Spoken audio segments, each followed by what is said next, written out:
Well, my name is Mike Mauceli, and this is the Energy Show with REI Energy, where we're energizing your investments and maximizing your tax deductions.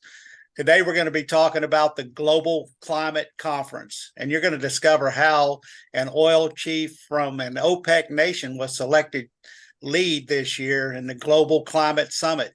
You will also find out the agendas at these conferences require massive wealth transfer with no guarantee. My guest today is Henri Schneider.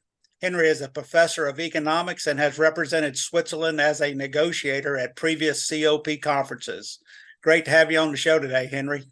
And I wanted to kind of start out and ask, how did the UAE become the host of this year's conference? Being a host is a political thing. So, because this is United Nations, you have to rotate around different regions of the globe. And there is a pre-established rotation roster.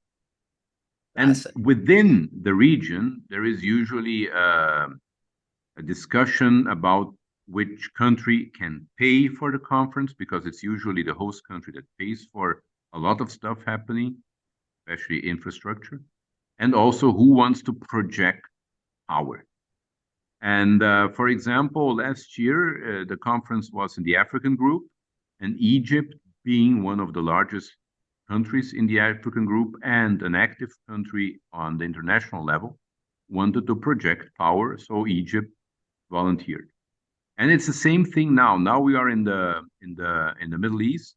We have to go to the Middle East because of the roster, this United Nations rotation roster. And the United Arab Emirates is the country who said, listen, we have money. We want to be a hub of green finance. We want to project a sustainable image. So we want to do it. And that's how we ended there. And I think you had said you had attended quite a few of these conferences. How many have you gone to? I think I've been to 8 altogether. Wow. By the way, a lot of them in the Middle East, Egypt, Qatar, and well, I would have gone to Dubai, but they don't need me there. I see. So you mainly work for they task you to work for the country of Switzerland when they need negotiators? Yeah, so it's like this. I am Swiss, and sometimes Switzerland tasks me to negotiate parts of the several agenda items there are. Some people would say I'm an expert in carbon markets, and there are always market-related issues or carbon market-related issues. And whenever there is need, whenever the Swiss government thinks that that is a priority, they task me with negotiating. Now, does Switzerland have its own natural resources like hydrocarbons and stuff, or is it that basically import the majority of their fossil fuels? No, Switzerland imports all of their fossil. So we import oil as well as gas. Oh, wow. That's but great. Switzerland is one of the countries with the most strict climate regime. And Switzerland tries to use all potential instruments, including the economic instruments. Not only, there's a lot of technological regulation. Well, you shouldn't call that technological. There's a lot of regulation. Most of it is very bad. But there is also a certain use of economic instruments. And that's why Switzerland is active in this climate conference. So you used the term that the UAE is a climate financier, I guess. So they're financing a lot of these green projects around the world, or is that one of the reasons they were chosen?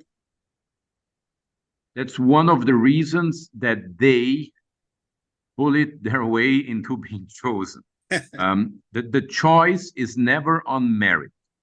I think that is an important thing that people have to understand. We are not going to green countries because they are so green. You're going to countries which succeeded in diplomatically projecting power. It's primarily a geopolitical thing that we're dealing with. It's not really about the climate. It's also about the climate, but not really. It's more about where do countries see themselves. And the UAE, they want to position themselves as a hub for climate finance because they think that there is a lot of economic value in there. And that is why they pushed very hard to be this year's. I see. So there's been several articles, and I think I read one of them in the BBC that was saying that they had like 13 countries signed up to negotiate fossil fuel deals while they were there. Does that happen at most of these conferences, or is that something unusual?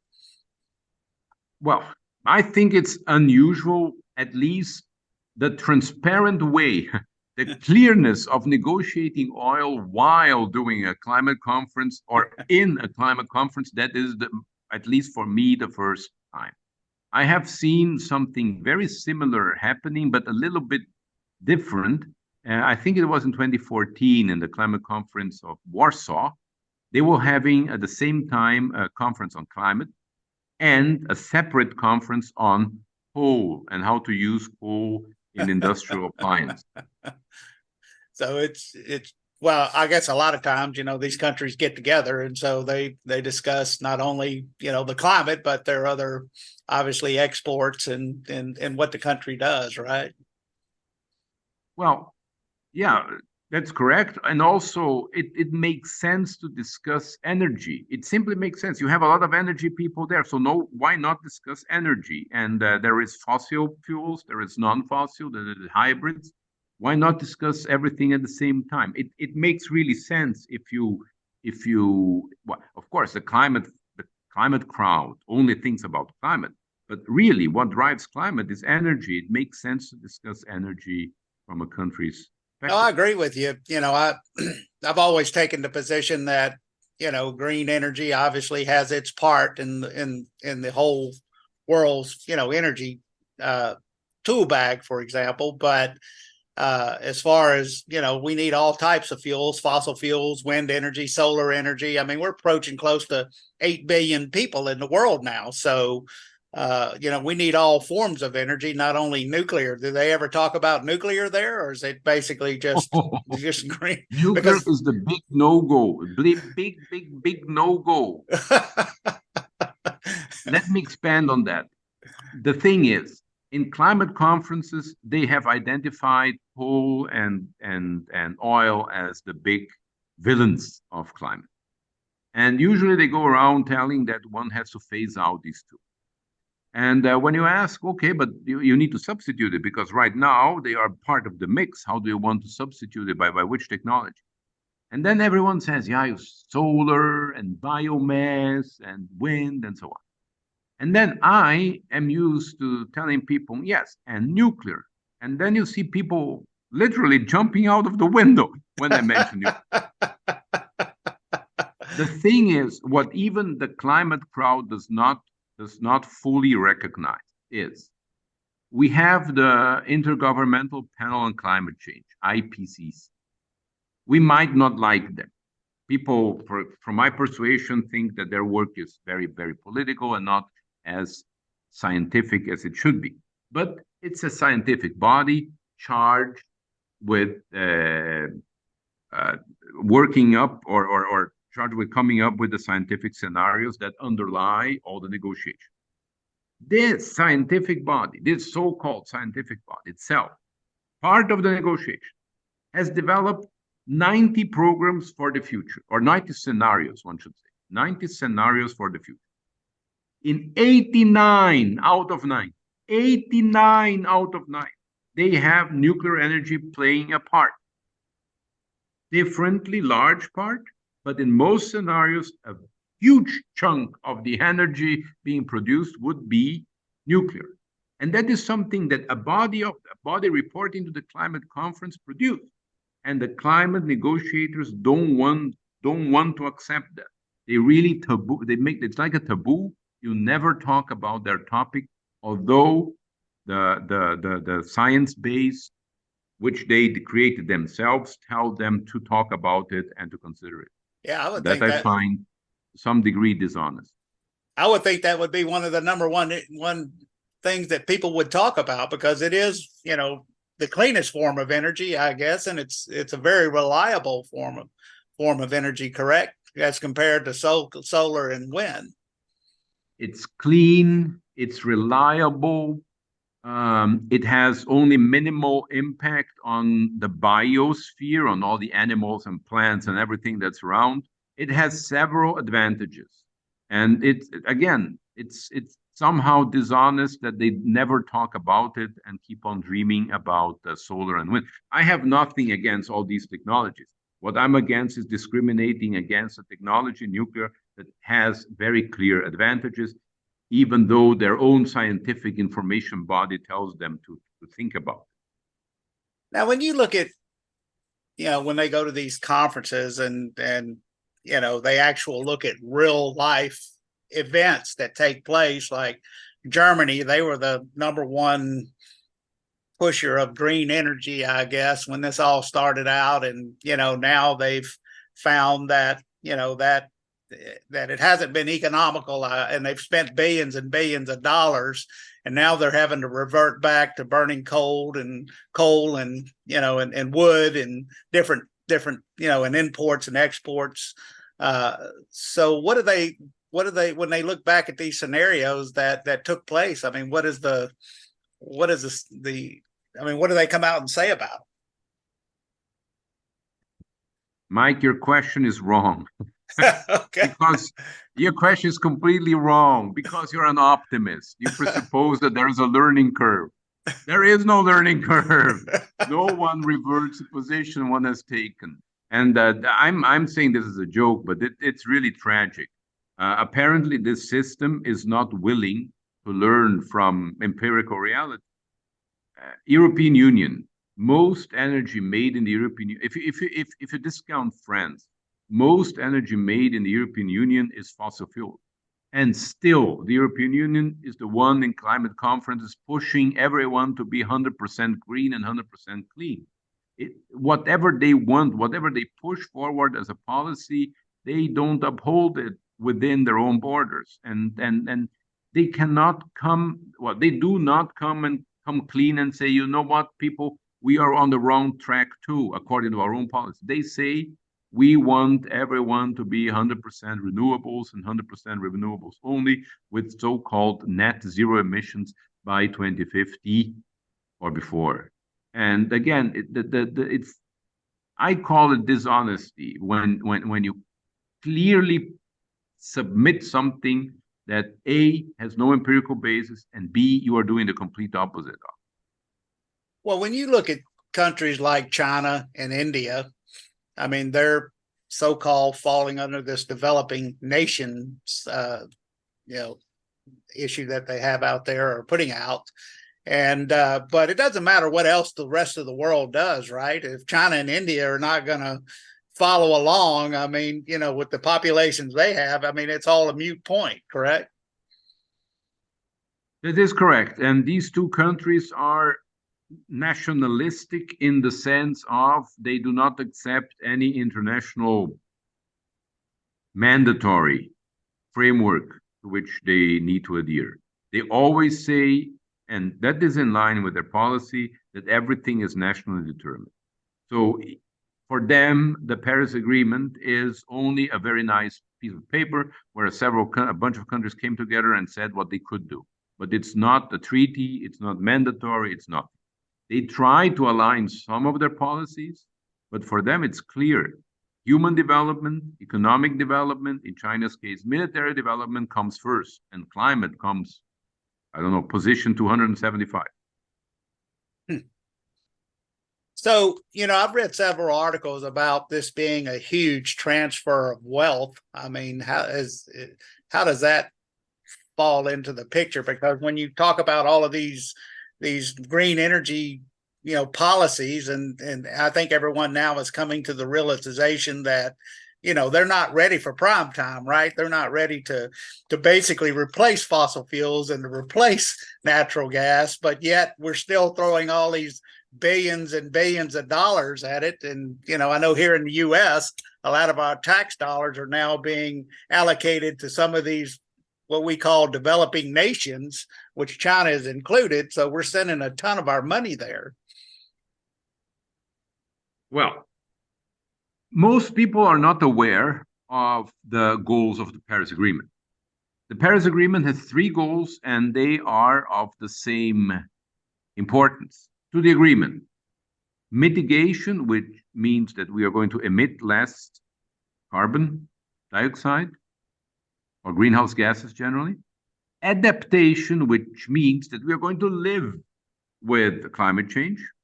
And finance, which means that we are going to dedicate money to different climate-related costs.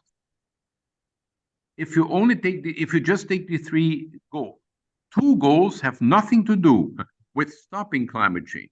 Two goals had only to do with let's live with it and use money for it. And when I say we Northerners, specifically the North Atlantic people, think about curbing climate change. That is our priority. But it's not the priority of everyone else. Huge groups of countries, the African group, the Latin American group, the Asian group, they are primarily interested in money because they say, listen, there is an adaptation goal. Let's live with climate change. What do we need in order to live with climate change? We need money. And they say now that they need money. They have needed money all the time. They always use these conferences as an excuse for getting money. I'm not saying this because I think badly of them. It's a very logical, rational thing to do. So each climate conference, they pressure the North Atlantic world really hard in dedicating even more money for adaptation, living with climate change. Dedicating money means we take our money and give it to them. And they have been very successful in that because there have been several funds created that don't do anything else than get our money and distribute it to the developing world. For example, there is an adaptation fund. There is a green climate fund. There is a least developed countries fund. And now the new fund will come is loss and damage for paying some sort of indemnization to all countries that cannot emit as much CO2 as we did. Wow. It seems silly, but that's the setup. The setup is that these developing countries are very good in, forgive my language, ganging up together and using climate conferences as a mode of pressure for getting money. And the developed countries usually at some point acquiesce to that. So we are just distributing a lot of money and not curbing climate change. Yeah, that's pretty wild. Seems like we're giving a lot of money, not only us, but like you said, a lot of the Northern European countries are just doling out money to a lot of people that really don't have any interest in trying to change the climate and just live with it. But also, there's been a lot of groups out there that, like PETA and some of the other groups, that in the past they have obviously taken a pretty hard stance against killing whales and and sea life and stuff like that. But now it seems like you don't hear much out of them when it comes to these huge offshore windmills and that are obviously hurting the sonar of whales and animal life and fish, and not counting the birds that or the raptors that they actually kill with these huge windmills. I mean, did they ever discuss that at these conferences or not? No, they don't. Usually there is an operative expression for that, which is environmental integrity. And usually the texts or the negotiators say that you have to do something preserving environmental integrity. But then no one goes into detail of what that entails. Since you mentioned PETA and other such groups, there is another thing that most people don't know. In a climate conference, any average climate conference, you have 40,000 participants. 40,000 participants. Out of them, only 8,000 are negotiated. Only 8,000 are tasked with negotiating some agenda item or in an official function there. The other 32,000, and you have to imagine that, 32,000 people are observers, most of them environmental NGOs. So the environmentalists, they travel around the globe in planes to just observe. They are not even allowed into some of the negotiations. They cannot take the word and claim something. They're just there. Wow. But they are there and they mount up pressure on the negotiators. It's actually a pure lobby event. for environmental groups. And of course, their interests are not always the same, but it's always the same thing that one needs to do more for the climate, but they don't care exactly what. They always come with their ideas of discontinuing fossil fuels. They always come with their ideas of taxing whatever is there, whatever is out there needs to be taxed. And at the end, it's just this lobby event for them. And again, 32,000 NGO observers against 8,000 negotiators. Incredible. Are there actually oil companies at these shows? Sometimes they come, and I'm always very disappointed, not only by the oil companies, but by all these industry and business representatives. They go there and they cozy up to the NGOs. They cozy up to negotiators. No one is willing to go out there and say what businesses need. It's all when even oil companies, when they go there, they go and say how green they are and whatever they're doing for the environment and how everything is very nice and how they support all these negotiations. And really, I don't think that helps. Sometimes you have to summon up the courage and say, guys, what you're doing here is completely wrong. It's completely outside of any reality of any living individual out there. But no one has this courage. You know, I've read a lot lately about a lot of these companies that have gone green or have tried to go green with these offshore wind projects, and you know, in the Green New Deal that it was posed here in the U.S. And of course, most of the money has gone to European wind companies that are building these huge offshore wind, and now they're coming out and saying that, you know, they basically can't afford to do what they originally claimed they could do. And you have a lot of the bigger companies that are kind of shying away from electric cars, and you know, and so it all seems to be, you know, when you go to when they negotiate these things, they sound great, but when they come out and physically try to implement them, then they figure out they can't make money doing it. There are two things here. First of all, yes, all these negotiations are based on a wish, and they are not based really on reality.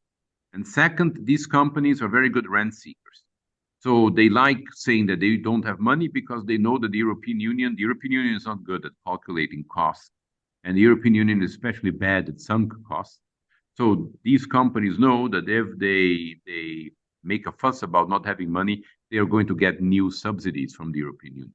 So there is also this thing. The European Union is very bad at pulling the cord and saying, okay, this is a failure. We are not going to do it. Let's learn from our mistakes. They don't. They throw good money at bad money and hope that this company survives somehow.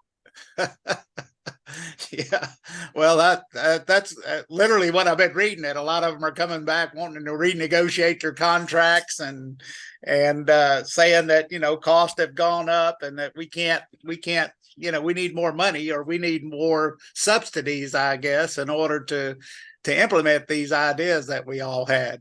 And it just doesn't make a lot of sense to me. I mean, but you know, nothing our government does now really makes a lot of sense. I mean, it seems like people just throw money away. They don't operate like a normal business would have to operate, I guess. They don't. Well, a lot. I am not in principle against curbing emissions. Right. I'm not in principle against doing something about climate change because I don't like the heat. I really like the cold. I'm a Northern European guy living in a mountain. I want it to be very, very cold. So, okay, in principle, I don't have a problem with that. But the problem that I have is that everything they do is neither empirically verified nor proportional. If saving the climate were so important, we would be deploying nuclear energy everywhere. Yeah. Everywhere. If it's so important to do stuff for the climate, we would be allowing energy competition instead of subsidizing things that don't work. If it's so important to curb greenhouse gases, then we would be even paying for people to reduce their emissions. We would not be paying for people to live with climate change. So we would not be distributing for we would not be distributing our tax money to people just to use it up. And that's what adaptation means. You just use up the tax. You don't do anything. You just use it up. I think that this is completely out of hand what they're doing there, even by their own standards. If their standards were to protect the climate, then you should do things that actually protect the climate and not just distribute money that you don't have for things that don't work. Henry, that makes too much sense, though. I'm not sure.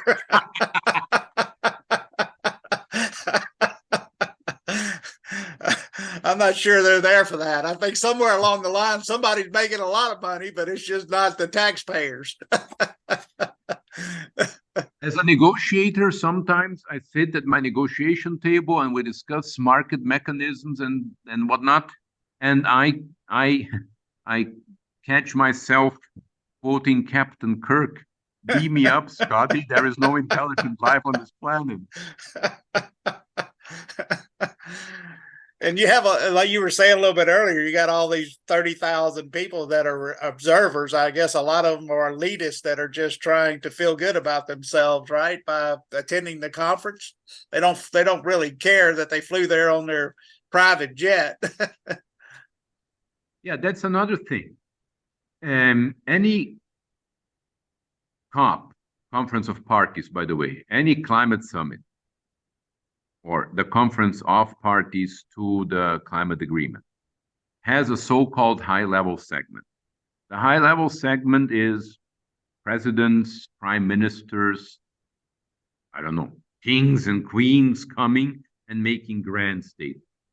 So all these leaders, global leaders, come in their private planes or Air Force One, in case of your president. They give a grand speech that has no impact whatsoever on the negotiations, and then they fly back. I find, again, we are again in the proportionality. It's just for show. This is a political show. You said before the show. That's what it is. It's a show. It has no impact. It's a show. They don't care what the damage they are doing to the environment in coming there in their private jets, but that's the way it is. And the same thing applies in a much smaller scale to all these 30,000 observers that are there just shooting the breeze. Now, when you, I know here in the U.S., I mean, we've seen a lot of stuff in the papers about, wanting to do away with our gas stoves, right? And everybody's got to go to electric, and, wanting to basically do away with our dishwashers and, everything that makes life comfortable for people today, that we're going to now have to revert back to the, to a lesser time, I guess. And, it just, I mean, is that truly what the world is thinking, or is it, just the elitists that think that? Well, let me put it like this. Some elites think that people, not them, people should be sufficient, and this sufficient is the key word. Sufficiency in these circles means that you should start living without comfort. Interestingly, elites always claim that sufficiency is not for them, it's for other people. But one of the things that's important to also to understand the mindset of most participating parties, developing countries, is the developing countries, they do not accept, in my opinion, rightly so, they do not accept when we tell them, listen, that's it, climate change trumps everything, now you have to stay in your whatever development level you have. That's not what they want. They want to get a comfortable life. They want to get in general, they want to educate their populations. They want human development. They want people to live in electrified homes, or at least homes that have, sorry to say, doors and doors that you close and roofs that protect you from the weather. They want economic development. They want to allocate industry. They want to produce stuff. They want to participate in the world market. They want that. They want that. Us coming there and saying now because of climate you cannot do it anymore. It's simply crazy and completely out of sync with everything that these countries want, out of legitimate reasons. So I cannot see the sufficiency, this idea that we have to revert our comfort level. being a huge negotiation topic simply because most countries don't want that. And by the way, it's because certain money demands that they make is because of some negotiations positions that they think tell them not to develop further. They say, well, if you do not want us to develop our own industry base, then pay for us not being developed. So the much of the demand, of the money demand from developing countries comes from such negotiations positions, as especially the European Union has them, but sometimes also the US and countries like Switzerland, that we think that we arrived at the end of the development, and from now on, only life is going to get more uncomfortable. That's what they don't want. Well, I know here in the US that, this administration, the Biden administration, they've had a big push to try to obviously end fossil fuels, and of course in order to do that, they've made fossil fuels a lot more expensive here in the US on our oil prices, our gas prices. And of course, I think they really don't believe that green energy, well, they may believe it, but I don't think that it's panning out where, it's going to be able to supply, a good, clean electric energy without having fossil fuels. So they go to countries like Venezuela and some of these countries that have very dirty, oil and gas, and compared to what we have here in the United States. And when I say dirty, I mean, it's a lot heavier. Has a lot more sulfur that actually harms the environment. But a lot of that stuff doesn't make sense to me to try to go to these countries that have a dirtier fuel that that we're going to use here as imports. Yeah, but that happens. A lot of policy simply doesn't make sense. Switzerland, my country, decided to phase out nuclear energy. Huh. And now what do? We import coal-generated energy from Germany. It's very bad. It's completely crazy, but apparently it's what people want. I never understood that, but again, it's because you are an optimist. I'm an optimist. We think that politicians make sense. Often they don't. Yeah, they sure don't. And well, Henri, it was great to have you on the show today, and I'd love to have you back in the future. Can you tell our listeners how to follow us, how to follow you? I might be the last person without any social presence impact. If you want to talk to me, send me a fax. Okay. Well, it sounds like you live in a very beautiful place, so I can see why. But thank you very much for having me here. It was really good. All right, Henri. Well, I'd love to have you back in the future. Thank you. You've been listening to The Energy Show with REI Energy. Energize your investments and maximize your tax deductions. To learn more, go to reienergy.com.